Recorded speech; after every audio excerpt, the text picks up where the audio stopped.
Ok, nous allons commencer. Merci d'être venus si nombreux à cette présentation. Donc, je suis Lucian, je suis avec mon collègue Pietro et nous allons parler en fait de moteur de recherche en fait et puis aussi de LLM et notamment ChatGPT que vous connaissez. Donc, nous sommes Adeline. Donc, c'est une société d'experts en moteur de recherche. Donc, notre métier, c'est de développer des moteurs de recherche d'abord. Voilà, on fournit du conseil, euh, du training, de la formation. On développe aussi une solution pour le e-commerce au-dessus d'Elasticsearch. Et on a aussi un moteur de recherche collaboratif qu'on a lancé sur http://all.site. Donc, vous pouvez le trouver en ligne. Euh, on voulait vous connaître en fait avant de commencer. Donc, je pense que tout le monde va répondre oui, mais qui connaît et utilise surtout, qui utilise ChatGPT en fait. Ok, donc quasiment tout le monde. Qui connaît, je ne vais pas dire utilise, mais qui connaît Hugging Face? Pas le emoji, la communauté IA. Ok, beaucoup moins de monde. Ok. Donc, bon, on va en parler. En fait, donc c'est pas le emoji Hugging Face, c'est la communauté IA, le GitHub de l'IA. Et dernière question, pareil pour vous connaître, qui utilise Elasticsearch, OpenSearch, Solar, des moteurs de recherche comme ça, open source plutôt? Ok, donc une partie de la salle. Très bien. Donc j'imagine que vous êtes venu plus pour ChatGPT que pour les autres sujets, mais bon, vous n'allez pas être déçus.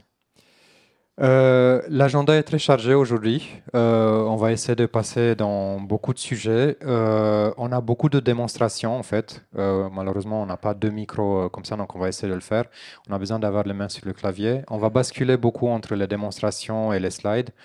Voilà, si jamais il y a quelque chose qui ne va pas, on va basculer sur des slides, mais on va essayer de faire beaucoup de démos en fait pour être assez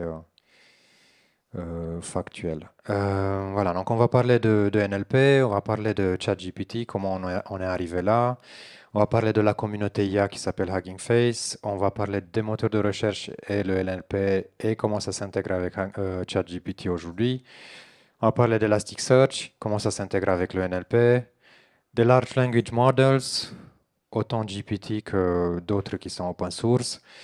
Beaucoup de démonstrations, comme je dis, et on va aussi essayer de vous donner plein de références en fait pour des takeaways en fait. Cette présentation a été donnée la première fois à ce groupe en fait Search and Data. Donc c'est un groupe sur Meetup en fait. On fait des réunions régulières plutôt à Paris, mais on aura aussi un Meetup à Toulouse. Donc, il y a presque 700 membres. Donc, voilà, si jamais vous êtes intéressé dans ces sujets, vous passez en région parisienne, ben, n'hésitez pas en fait à jeter un coup d'œil. Et donc, on a donné la première fois ce talk en fait à Devox dans le cadre de ce meetup. Et donc, ça, c'est on va dire la troisième version. C'est très différent en fait. Il y a une version en anglais aussi qui était donnée à Devox UK. Une version beaucoup plus courte. Là, le temps était que de 20 ou 30 minutes. Là, on aura un peu plus de temps, donc on va essayer de faire mieux. Euh, Ça marche, ça marche. Donc on va commencer à partir de l'NLP. L'NLP, c'est pas un sujet récent, ça fait depuis longtemps qu'il est né, depuis le 1950, quand on a eu l'expérience de Georgetown. Donc la première traduction de l'anglais vers le russe. On a eu aussi après des chatbots, les premières chatbots. On arrive à notre jour avec WordShuvek. C'est la première librairie qui permet de faire de la vectorisation, c'est de chez Google. Et 2018, on a l'homme John Lee, BART, qui arrive sur le marché. Et aujourd'hui, on a, bien sûr, on connaît tout le monde, connaît ChatGPT, qu'il est la vraie star de l'Internet, on peut dire. Euh, donc, comment on est arrivé si loin, comment on est arrivé là? Eh bien, on a bien sûr beaucoup plus de données. Données, ils sont partout dans la vie de tous les jours. Et on peut l'utiliser pour entraîner notre modèle. On a bien sûr beaucoup plus de ressources, on a beaucoup plus d'hardware, plus puissante. Et bien sûr, à la fin, on a aussi tout ça, on a aussi notre cerveau, le cerveau des gens qui l'ont inventé ça. Donc, c'est les transformers, c'est l'architecture sur laquelle ça se base GPT et aussi BART. Et donc, on a l'importance de tout ça qu'il est le transfer learning, donc la possibilité de fine-tuner notre modèle pour différents cas, différentes utilisations. Donc, ChatGPT, donc un aperçu rapide sur un peu l'architecture de ChatGPT. On a dit que c'est basé sur un transformer, c'est plusieurs couches de décodeur comme modèle. L'entraînement, il est fait en 3 étapes. En fait, ChatGPT s'entraîne sur un large corpus de données. Et après, il est fine-tuné pour nous répondre à notre question un peu en modalité chatbot. L'utilisation, on peut faire trop de choses, probablement, tout. Et après, ça représente bien sûr une innovation dans le traitement de langage naturel. Donc, on est parti d'un simple traduction anglais vers russe, on est arrivé à ça. Et on a aussi des amis de ChatGPT, on a tout une série de modèles, de large language model. On a aussi des modèles open source, heureusement. Et on a aussi des modèles qui ne sont pas open source. Là, on voit en jaune, ils sont tous les modèles open source. Juste au 2023, on a cette image, il n'est pas mis à jour, mais on verra après, il a beaucoup plus de modèles. Tous les jours, chaque jour, il sort un nouveau modèle et il faut mettre à jour les slides. Donc, c'est... Bien. Euh, donc, un autre sondage, en fait, donc pour voir, vous disiez que vous utilisez ChatGPT. Comment vous utilisez ChatGPT, en fait? Donc, première question, pour faire du résumé du texte, donc faire de ce qu'on appelle de la summarization. Qui utilise ChatGPT pour ça? C'est-à-dire, voilà, j'ai un article de blog très très grand et puis, OK. Qui utilise ChatGPT pour faire de la reformulation de texte, de la correction orthographique, de la traduction. Donc, reformulation, vous avez un texte, vous le reformulez. D'accord? Qui utilise ChatGPT pour comprendre et expliquer un code, un bout de code. Ok, un peu moins. Générer du code. Ok, donc c'est beaucoup. Générer du texte. Donc ça, c'est juste voilà, des poèmes, des poésies, des chansons, des trucs comme ça, c'est ça? Ou, ou du texte pour votre travail peut-être aussi. Bon, ok. Vous savez que le texte généré, c'est du random en fait, en gros. Ok. D'autres utilisations dans la salle? Laquelle? Recherche. Ok. Donc on remplace Wikipédia par ChatGPT. Ah, ok. D'accord. La recherche de la documentation. Très bien. Donc, il y a beaucoup d'utilisations, en fait. Donc, on va pas, on disait qu'on va cloner ChatGPT, on va pas tout cloner, en fait, en réalité, mais on va se concentrer quand même sur des utilisations, en fait, un peu phares.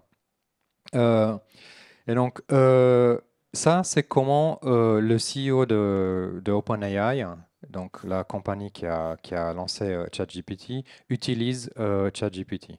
Donc, on a eu la chance, en fait, de l'avoir à Station F. Donc, nos bureaux sont à Station F, donc on a pu aller à cette conférence, en fait. Enfin, c'était plus une discussion ouverte. Et donc, l'usage principal que Sam Altman fait de ChatGPT, c'est la summarization. D'accord? Donc, voilà, il sait de ChatGPT pour comprendre un long article de blog, par exemple, ou tout ça. Voilà. On va passer maintenant, en fait, au search. D'accord? Parce que vous allez voir, il y a quand même une liaison assez forte en fait entre ChatGPT et le search. D'ailleurs, il y en a même quelques-uns qui disent oui, ChatGPT c'est le nouveau Google, ça remplace le search, ça remplace Google et tout ça. Bon, c'est pas vrai, mais en fait, il y a quand même une connexion assez forte. Et donc, ça commence par le NLP.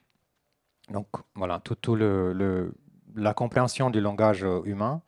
Et, et donc, dans le search, en fait, historiquement, il y a eu beaucoup de compréhension du langage humain, beaucoup du NLP. Même dans une requête aussi simple que jus d'orange, il n'y a que 2 mots dedans, bon, 3 mots en français, mais il y a de la sémantique, en fait. C'est voilà, c'est d'abord du jus, ensuite des oranges. Donc, il y a une sémantique déjà même dans 2 mots, en fait, qui sont des keywords pour une recherche. Et donc, de manière interne, en fait, les moteurs de recherche utilisent des vecteurs. En fait, on va voir que les vecteurs sont très importants en fait pour tout ça. Et voilà. Et ça, c'est la première étape. Donc, vous avez vu dans l'image de tout à l'heure avec l'historique, il y avait Google à un moment donné qui est intervenu avec un petit personnage qui s'appelle BERT. Donc, en fait, c'est un algorithme qu'ils ont introduit en fait pour que les gens trouvent leurs réponses plus facilement sur Google. Donc, les moteurs de recherche donnaient des liens vers la réponse.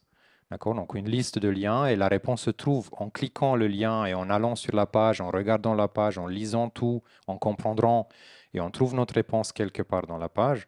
Bien sûr, il y a les extraits pertinents que le moteur montre aussi dans la liste des résultats, mais ce usage-là, qui est ce qu'on appelle le question answering, donc c'était Google qui l'a introduit le premier grâce au transformer, et donc c'est le question answering. Donc c'était en fait l'étape qui nous a permis de passer après.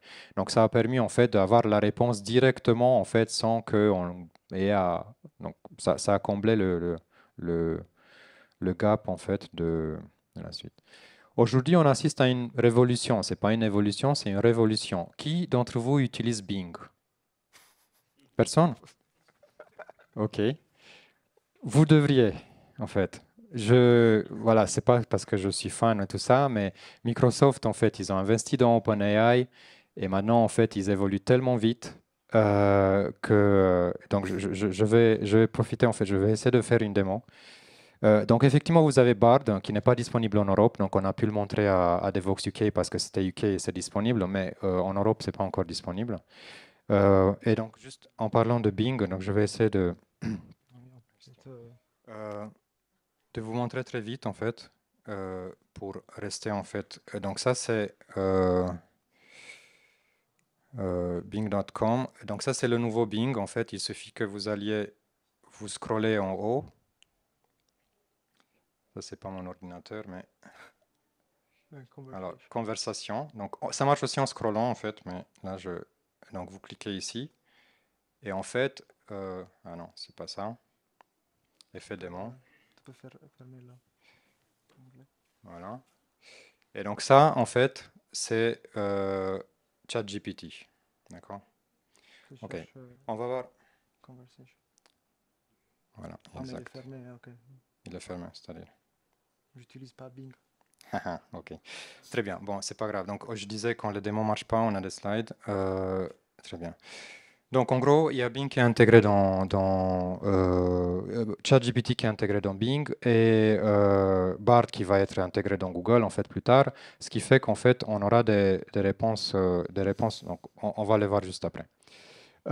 Donc, pourquoi les moteurs de recherche vont dans cette direction-là? Parce qu'en fait, on a beaucoup d'utilisation par la voix. Donc, les moteurs de recherche se trouvent sur des téléphones mobiles, sur des voitures, voilà, il y a les assistants personnels qui étaient très à la mode il y a quelques années. Donc, du coup, on a la voix en fait qui intervient beaucoup. Et donc, quand on interagit avec un moteur de recherche par la voix, on ne peut pas en fait avoir une liste de résultats et cliquer dessus. Il faut que le moteur aille plus loin. D'accord. Donc ça, c'est un prototype qu'on a construit avec un moteur de recherche qui va plus loin, en fait, qui accède en fait de manière conversationnelle en fait avec un moteur.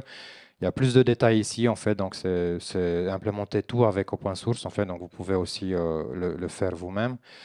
Ça, c'est un autre exemple en fait où il n'y a pas que du open source. C'est une présentation plus ancienne où on utilise en fait euh, une solution de Google en fait pour le speech to text seulement.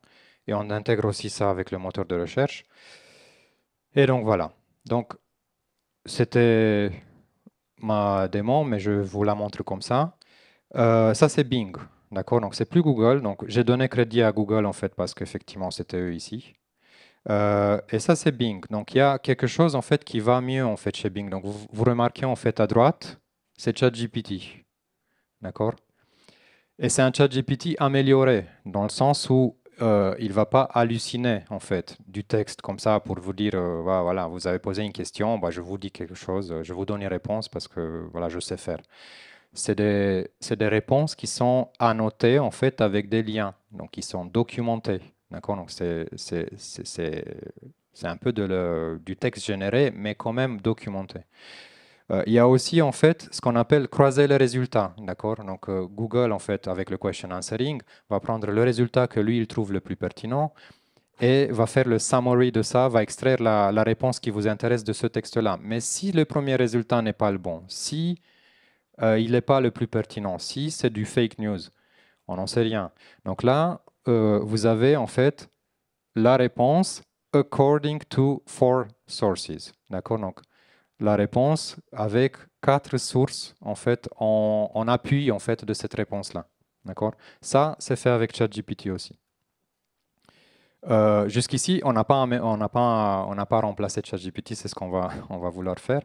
Voilà, donc ça c'est le fait de citer ces sources en fait, comme je disais. Et donc maintenant, comment c'est implémenté, d'accord? Donc pour l'instant, première étape, on va essayer de améliorer ChatGPT. On ne va pas encore le remplacer, le cloner avec Hugging Face et Elasticsearch, on va l'améliorer. Notamment, lui faire ça. C'est-à-dire, quand il donne une réponse, il faut que la réponse soit documentée. Donc, comment déjà Bing fait ça? Alors, ils font avec ce qu'on appelle un prompt. C'est un prompt qui fait plusieurs pages, en fait que je voulais vous montrer, mais vous savez, je ne sais pas si vous utilisez Reddit, vous savez qu'il y a une grève sur Reddit en fait. Et donc, quand je montrais ça, parce qu'on vient d'une autre conférence à Berlin, et quand je voulais montrer ça, en fait, on est tombé sur la grève de Reddit. Donc, je ne peux pas vous montrer le prompt qui est derrière. Bon, ça charge un peu plus lentement, à moins que la grève est finie, mais on verra. Je peux pas. En fait, donc, le prompt qui est derrière, c'est un prompt en fait dans lequel Bing dit à ChatGPT, euh, sois courtois, si tu n'as pas la réponse, dis que tu n'as pas la réponse, n'invente pas une réponse. Voilà, donc tous les, enfin, des instructions en fait à ChatGPT pour lui dire en fait que ah ça voilà, la grève est finie, donc c'est bon, je peux vous le montrer. Donc ça il s'appelle Sydney, ce moteur de recherche. Donc il lui dit voilà, donc il lui dit c'est là ici en fait là. Il dit tu t'appelles Sydney, donc fais attention à ce que tu dis. Au tout début quand ils l'ont lancé, il y a eu des problèmes en fait parce que si vous le provoquez en fait, il commençait à répondre mal en fait, à dire des gros mots et tout ça. Donc les gens s'amusaient avec ça. Et donc là, ils ont amélioré ça. Et donc du coup, ça, c'est le prompt en fait qu'on va lui donner. Donc on va pas faire ça. Donc on va aussi essayer de reproduire ça nous-mêmes. Et en fait, parce que ce prompt, en fait, il est trop long, il est trop complexe. Et donc, on a trouvé un autre prompt, en fait, dans une autre conférence qui est spécifique sur le search, qui est vraiment très sympa, en fait. Donc, même si vous n'êtes pas dans les moteurs de recherche, c'est vraiment, ça parle de LLM, ça arrive dans le search, mais c'est très bien fait en fait. Donc c'est une conférence très sympa. Et donc voilà ce qu'on peut dire à ChatGPT et comment on peut améliorer ChatGPT avec un moteur de recherche. On prend un moteur de recherche, quel qu'il soit. Donc nous on prend Elasticsearch par exemple, mais vous pouvez prendre n'importe quel moteur de recherche. Vous donnez ce prompt en fait à ChatGPT, vous lui dites, voici le résultat de recherche, premier résultat, deuxième résultat, voici l'extrait pertinent, voici le lien. Instruction, utilise ces résultats de recherche pour créer en fait une réponse à la question posée par l'utilisateur et rassure, en fait, fais attention pour annoter en fait tes réponses, d'accord? Donc, et du coup, voilà, je vais pas forcément lancer la démon parce que ça va ramer encore. Donc ça, c'est fait sur le Playground GPT. Et ce qui est en vert, en fait, c'est la réponse de GPT. Et vous voyez qu'il y a les annotations 1, blognvidia.com, 2, wikipedia.org. Donc les réponses sont annotées, en fait. Donc ChatGPT va générer une réponse, mais documentée. Voilà, première étape. Voilà, si vous voulez avoir un peu plus dans cette direction-là, ça c'est la conférence qu'on a donnée il y a 2 jours en fait à Berlin. On parle un peu de tous ces aspects. Ok, donc comment maintenant on peut commencer à s'en passer entre guillemets de ChatGPT. Donc pas parce qu'il y a des raisons d'éthique, etc. Vous avez entendu des vertes et pas mûres en fait à gauche et à droite.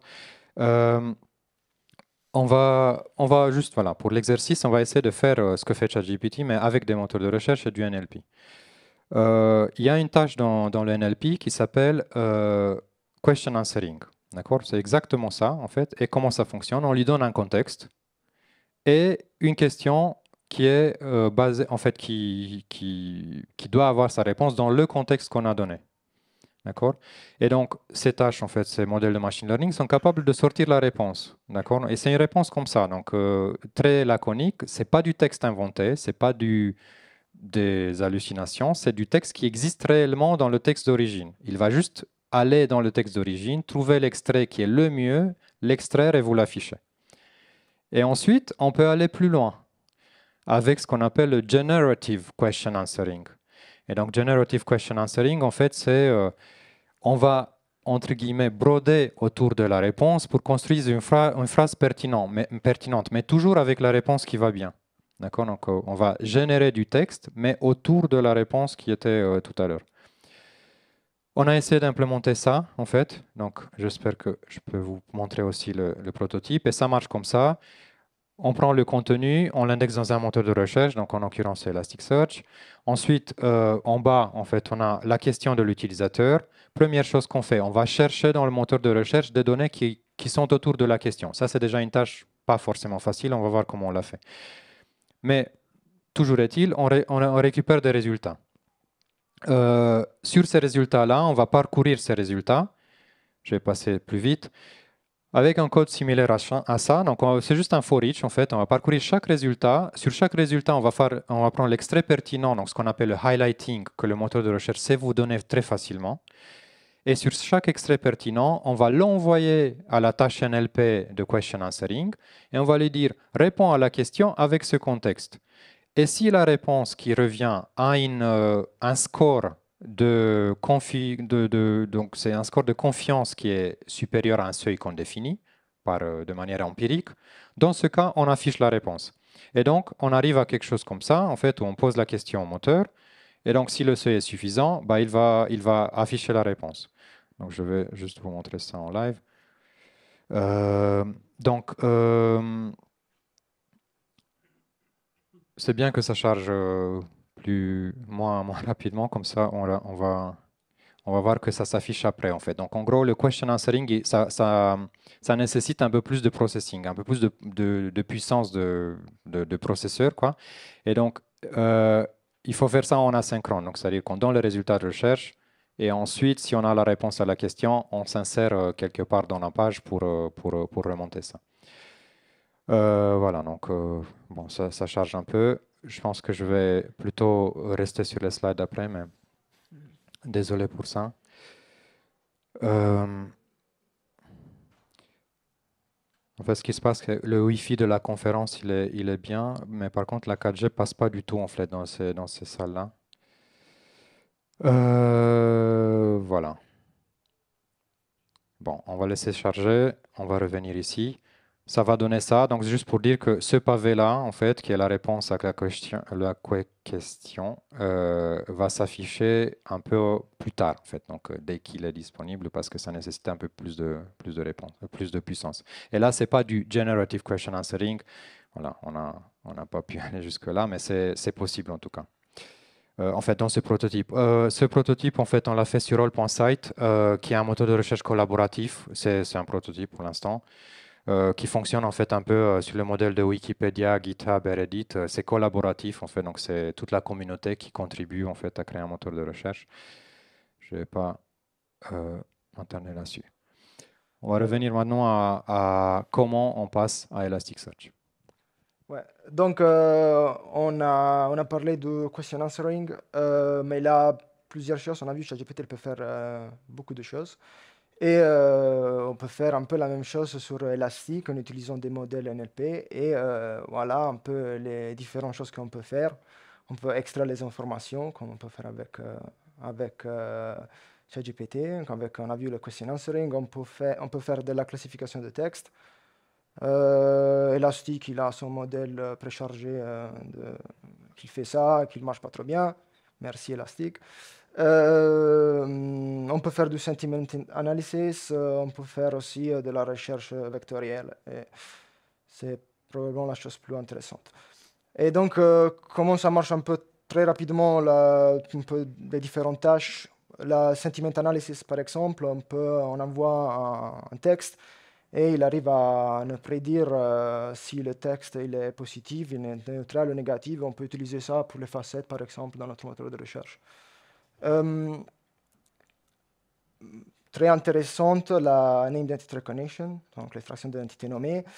Même ça peut nous servir pour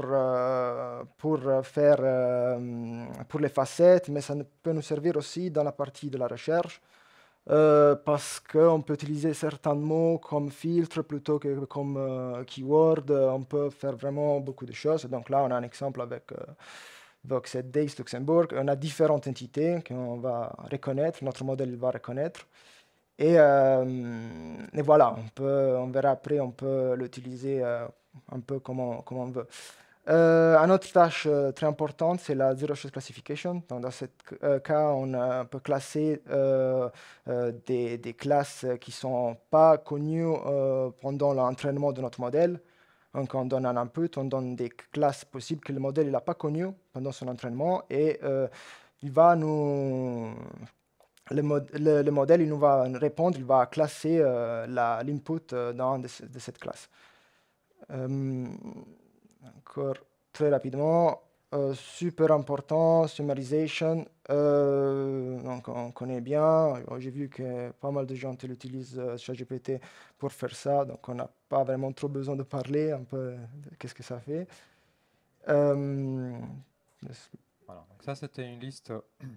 Voilà. Ça, c'était une liste en fait de tâches NLP qu'on peut facilement intégrer à Elasticsearch. D'accord. Et ces tâches-là servent en fait à comprendre le texte et à faire un peu donc tout ce enfin, une partie de ce qu'on peut faire avec ChatGPT. Une chose importante en fait qui est dans le search aussi et qui aide aussi ChatGPT, et donc c'est ce qu'on appelle la recherche vectorielle. En fait, c'est on va dire la technologie qui vous permet par exemple de chercher une image avec du texte, de chercher du texte avec une image, de chercher du texte en français avec une question en anglais. Donc c'est vraiment ce qui fait en fait la différence, enfin ce qui permet en fait à ChatGPT ou au LLM d'aller plus loin. Donc c'est-à-dire que vous faites abstraction du format dans lequel l'information est montrée, image, texte, anglais, français, peu importe, et vous mettez tout ça en fait dans un vecteur en fait. Donc, par exemple, donc c'est une simplification très très très, enfin c'est une oversimplification, donc c'est très simplifié. C'est quoi un vecteur en fait pour un moteur de recherche? C'est quelque chose qui va mettre dans une classe d'objets différentes entités. D'accord? Donc là, on voit par exemple que si on prend que deux axes du vecteur, mais en réalité il y a des milliers, on peut avoir un peu des éléments hybrides qui vont se mettre sur le graphe. Donc par exemple ici, on a, ça vient d'Elastic en fait, donc c'est lorsqu'ils ont introduit bits, c'était ELK, donc qui insère. Et puis quand il y a bits, bah, c'était bits ELK, donc du coup c'était B, donc c'était un insert avec des ailes avec des ailes. Donc du coup, celui-là, il va se positionner un peu entre les oiseaux et les mammals, mais voilà, on ne sait pas trop. Mais dans la recherche vectorielle, ça marche en fait. Si je vais lui donner une image de cerf, ça va marcher. Si j'écris ELK, ça va marcher, etc. ouais. Comment ça marche? On a dit on peut utiliser plusieurs modalités. On peut indexer plusieurs documents. Là, on voit des images, des documents, des audios. On les transforme dans des vecteurs. Donc, c'est des structures, dans des structures qui contiennent des chiffres, et que dans ce cas, c'est des dense vectors. Dans Elastic, on connaît bien, on a aussi les sparse vectors. Donc, on a notre représentation de chaque document indexé, ça peut être en image, comme on a dit, en audio, dans un vecteur. D'autre côté, on fait la même chose au niveau de notre query, on transforme notre query dans un vecteur. Donc, on va mettre les deux sur le même plan, donc on va les comparer dans l'espace vectoriel. Donc, on peut utiliser du KNN, de la Proximity Nearest Neighbor, qui est plus puissante, ou plus performant plutôt. Et comme ça, en faisant cette comparaison, on peut avoir les résultats. Donc, le vecteur, le vecteur dans des documents indexés qui est plus proche à notre query, il va être notre réponse.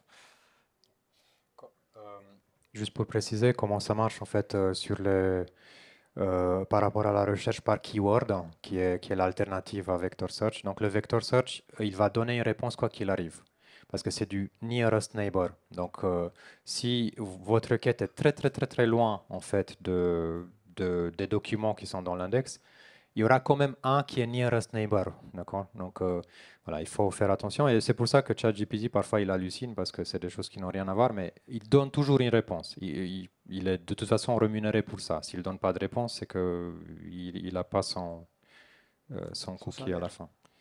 Voilà.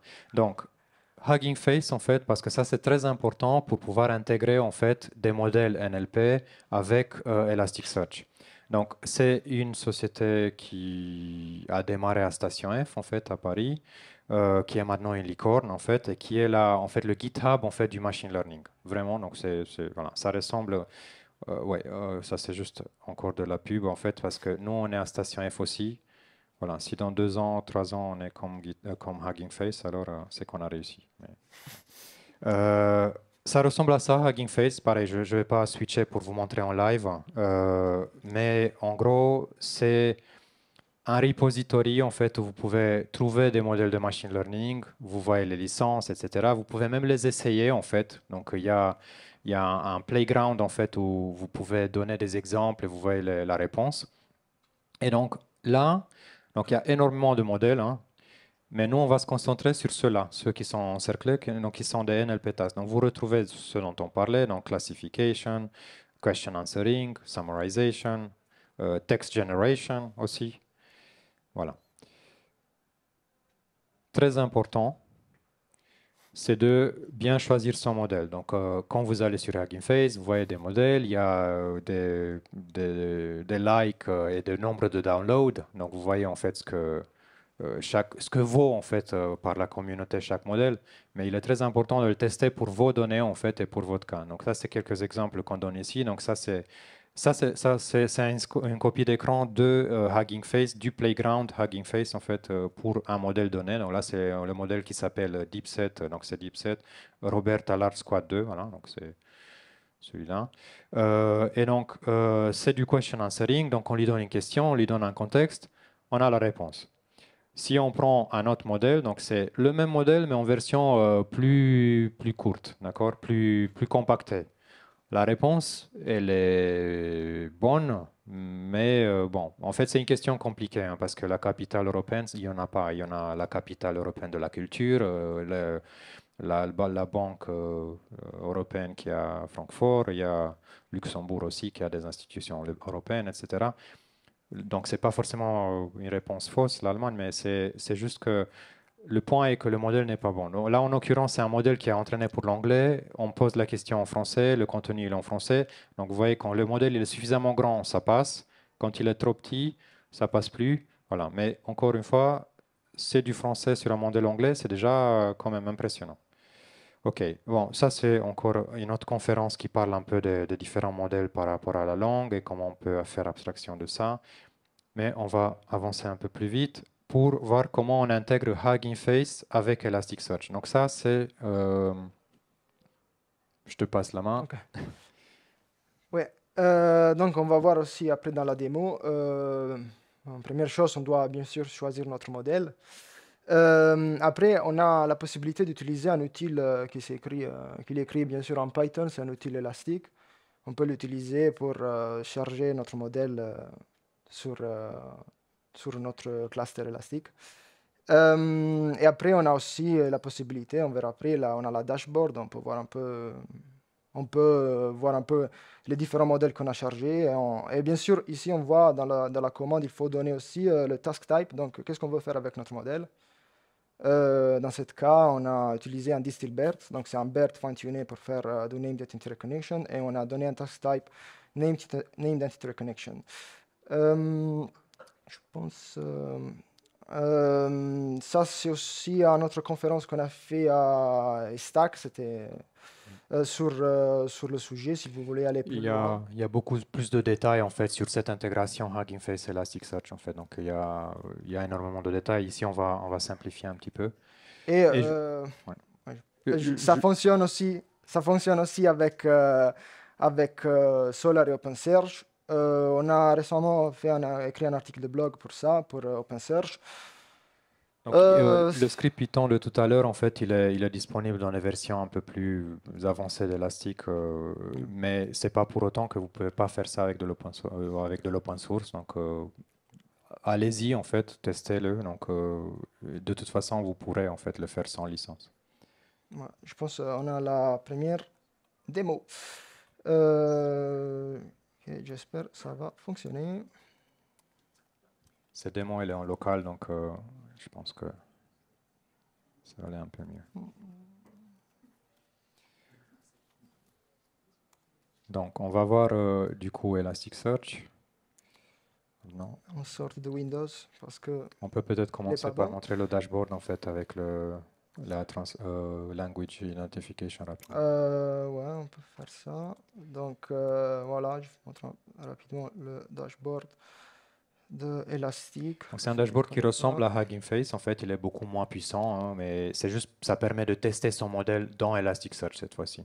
D'accord. Voilà, donc comme je disais, on a plusieurs modèles, on les a chargés avec Eland. On a le modèle d'Elastic, qu'il est déjà préchargé, disponible. Et on a les différents types. Donc, on va faire du question answering en utilisant DeepSet Roberta, on va faire de sentence transform, donc de text embedding utilisant MiniLM. Et voilà, on peut aussi tester les différents modèles ici. Voilà, et on va faire. Je me trouve plus à l'aise. Hop. Et là, it looks like Italian. Well, je peux dire que ça ressemble. Oui, c'est italien, bien sûr. Donc, on peut utiliser ça pour tester les différents modèles. Donc, qu'est-ce que c'est important de retenir ici, c'est que on peut. On a indexé toute une série de documents et on peut utiliser un ingest pipeline. On envoie notre donnée vers le modèle. On laisse le modèle faire de l'inférence, donc générer des données qu'on va utiliser pour enrichir notre index. Donc, on génère notre index pipeline. On réindexe. Et voilà, on se retrouve avec l'index enrichi avec la langue. Dans ce cas, on a utilisé la langue, donc c'est le langue ident model. Et on a aussi, bien sûr, la probabilité que cet texte il est en anglais et il est bien en anglais. Ouais, on peut faire ça avec n'importe quel modèle, donc c'est toujours la même chose, on faut utiliser la pipeline. On donne un field map, on donne un target field. Target field, c'est le champ qu'on va ajouter dans notre index enrichi. Et je ne sais pas si j'ai déjà... Là, ça prend un peu plus de temps parce que c'est la named entity recognition. Dans ce cas, on a la reconnaissance d'entité nommée. Comme on a dit, on peut utiliser un peu pour faire pour les facettes, par exemple. Avec Juste petit sondage, en fait, c'est suffisamment grand pour voir à l'arrière ou il faut mettre plus gros? C'est bon? Ok. Ok. C'est un grand écran, c'est pratique. Ça marche. Et donc, on a toutes les différentes entités avec toujours la probabilité. Et on peut bien sûr faire aussi du question answering. Ça va muliner un peu, mais ça va arriver. Voilà, donc il nous donne les différentes réponses. En réalité, il nous donne un liste de réponses. Il va prendre la réponse avec la prediction probability la plus haute. Donc Euh, là, vous voyez, en fait, on a donné, si tu peux rester juste sur le question answering, donc on a donné deux choses à l'API d'Elasticsearch, qui est exactement l'API du modèle Hugging Face correspondant. On a donné un contexte, d'accord? Donc il n'a pas sorti la réponse à notre question de nulle part, en fait. Donc on a donné un contexte et ensuite une question. D'accord. Donc voilà, la réponse, elle est dans ce contexte. voilà. Euh, on peut utiliser on peut faire du question answering aussi avec des autres choses. Là, on cherche des nombres, combien Donc là, d'habitants on y a posé, oui, How many people live in Florence? il a Florence. Where is Florence located? On peut faire ça avec plusieurs cas d'utilisation. Bien sûr, ils nous répondent bien. Très important aussi, on a dit la recherche vectorielle. Pour faire de la recherche vectorielle, il faut indexer notre document comme dense vector. Donc, il faut avoir un champ exprès pour indexer ça. Il doit avoir le champ, la dimension, la même dimension que génère le modèle. Parce que le modèle qu'il vectorise notre document, il va générer des vecteurs. Les vecteurs ils vont avoir une dimension. Là, c'est un vecteur de 384 dimensions. Et donc, on doit vraiment spécifier la bonne dimension, sinon ça ne marche pas. Euh, et on peut faire la même chose ici. Je pense que je l'ai déjà fait, je ne sais pas. Voilà, là, il va générer tous les différents vecteurs à partir des documents. Et donc, on se retrouve avec le vecteur généré. C'est long, c'est 384.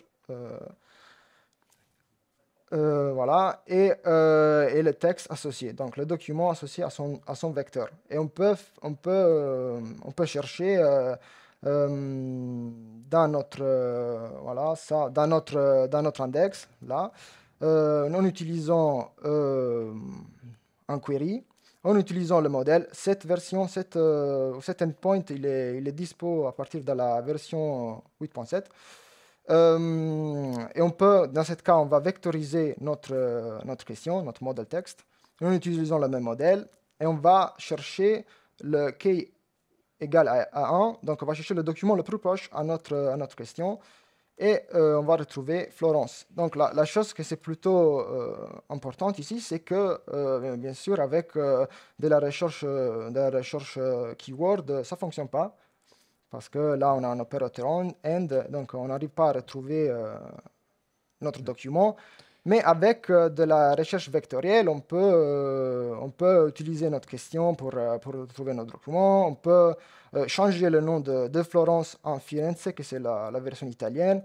Même si Firenze n'est pas dans le document, il va retrouver Florence. On peut poser la question en français, donc on peut changer de langue aussi.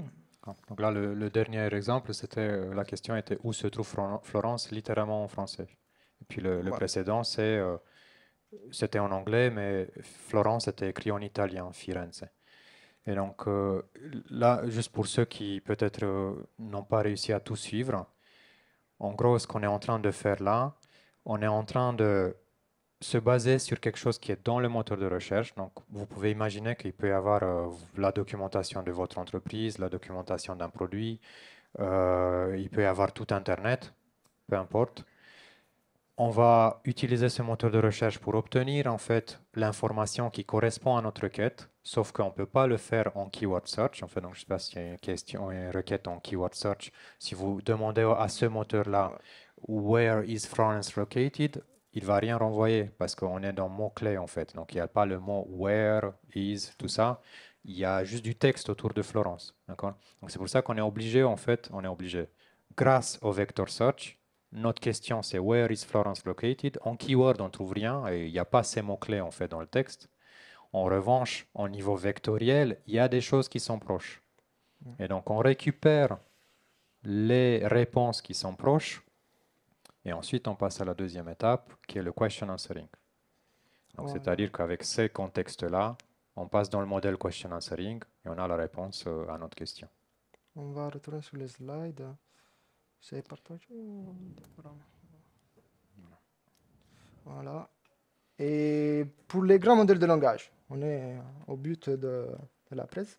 On a, comme je disais, on doit mettre à jour cette slide tous les jours. On n'aura plus la place, donc on va faire 2 slides probablement. Et on a plusieurs large language models disponibles sur le marché, bon, de l'open source. Il faut spécifier qu'il faut bien regarder la licence, si c'est pour l'usage commercial ou si c'est juste pour de la recherche. Donc, par exemple, on voit Alpaca et les Vicuna et tous les modèles basés sur Llama, ils sont pas vraiment utilisables pour de l'usage commercial. D'autre côté, on a aussi des modèles performants comme Falcon, qui est sorti il y a 3 semaines probablement. Et donc, c'est des modèles qu'on peut vraiment utiliser dans notre cas d'usage. Euh, donc, on va voir maintenant comment on a connecté ChatGPT et Elasticsearch dans notre cas d'usage. On va faire un démo après. Première chose, quand on envoie notre query, on a utilisé un modèle, un transformer, pour faire de la Named Entity Recognition. Donc, on a fait l'extraction des entités nommées. On a fait ça pour extraire en fait les choses pour la recherche et les choses pour les filtres, les choses pour la recherche keyword et les choses pour les filtres. Après, on génère notre requête en utilisant l'entité retrouvée. On l'envoie vers Elasticsearch. Elasticsearch nous donne les réponses. On nettoie un peu les différentes réponses. On ajoute les réponses en prompt et on envoie tout ça vers ChatGPT dans ce cas. Et donc, ChatGPT nous va donner la réponse sur la base de le prompt qu'on a donné et plus les données qu'on a pris à partir d'Elastic. On peut aussi, bien sûr, faire ça avec... ça, c'est la question. Est-ce qu'on peut le faire? On peut le faire. Mais Juste, vous voyez, le but c'est de remplacer ChatGPT en fait. Donc là, la démo, ça va être avec ChatGPT, mais c'est pour dire que vous pouvez mettre à la place un large language model différent qui c'est plutôt open source. Et par rapport à ça, en fait, pour ceux qui utilisent vraiment l'API de OpenAI pour ChatGPT, vous avez certainement remarqué qu'elle n'est pas très stable. D'accord? Donc vous pouvez vous retrouver en plein milieu d'une démo en fait où l'API ne marche pas ou des choses comme ça. Et donc, dans les applications d'entreprise, souvent on prévoit un fallback. D'accord? Et ce fallback est sur un modèle qui est peut-être moins puissant. Ça peut être GPT-2 qui est open source d'ailleurs. Donc, c'est pas du GPT-3, 3.5, 4, etc. Mais donc, voilà. Et on a besoin de ces large language models pour aller vraiment plus loin. Parce que ce qu'on vous a montré jusqu'ici avec question answering, name entity extraction, etc., voilà, c'est gentil, mais les LLM vont beaucoup plus loin, beaucoup plus puissants, en fait, sont beaucoup plus puissants. ouais. Et donc, donc on n'a pas la référence ici, mais il y a une conférence à Devox UK par Stefan Janssen, donc le fondateur de Devox, où il montre en fait exactement comment il crée une appli avec ChatGPT. Et il dit aussi, il a un fallback, en fait, lui c'était sur la main de Facebook, pour le cas où ça ne marche pas, quoi. Donc c'est le site de Devox UK qui est motorisé par ce système. Ouais. Donc, on disait les limitations qu'on a si on veut utiliser n'importe quel large language model, c'est qu'on a probablement on n'a pas trop de ressources pour faire ça, parce que les large language models ils sont gourmands en ressources. Et les solutions à ça, ça peut être la quantification, ça permet de réduire l'empreinte mémoire du modèle. Donc, on a des modèles, on peut dire, plus petites, qui consomment beaucoup moins de mémoire. Euh, qu'elle essaie d'être, on peut dire, plus performant dans ce sens. Et sinon, on peut faire aussi de l'inférence collaborative. Ça veut dire partager les ressources de calcul avec des autres utilisateurs pour optimiser les performances. Comment on peut faire ça? Il a une librairie qui s'appelle Petals. Ça nous permet de faire de l'inférence avec des autres utilisateurs. C'est vraiment très sympa. Donc, si on a une tâche qu'on envoie vers notre modèle de large language model, l'inférence ne va pas être juste sur notre ordi en local, mais la charge va être partagée avec les autres utilisateurs de ce réseau. Voilà, on va faire un démo maintenant. J'espère que ça va fonctionner. Bon, j'avais déjà... j'avais déjà fait un test avant. Donc, pour expliquer un peu qu'est-ce que c'est ça, donc, on a un magasin un magasin, c'est le magasin de Carrefour, donc on a toute une série de produits. On a un index élastique qu'il pond sur ce magasin, qu'il a tous des produits appartenant à ce magasin. Et donc, qu'est-ce qu'on fait ici? On pose une question. On utilise du Named Entity Recognition pour l'extraction des entités nommées. Je vais vous montrer à qu'est-ce que ça ressemble. OK. Voilà. Donc là, on a posé notre question. On a l'extraction des entités nommées. Dans ce cas, on a l'extraction de la texte tomate. On envoie cette requête vers Elastic. Ça, c'est pas un requête Elasticsearch, c'est un requête qui va vers notre plugin A2. C'est un plugin, c'est un espèce de proxy. Il nous aide à transformer cette requête dans un requête Elasticsearch. Et on a la réponse.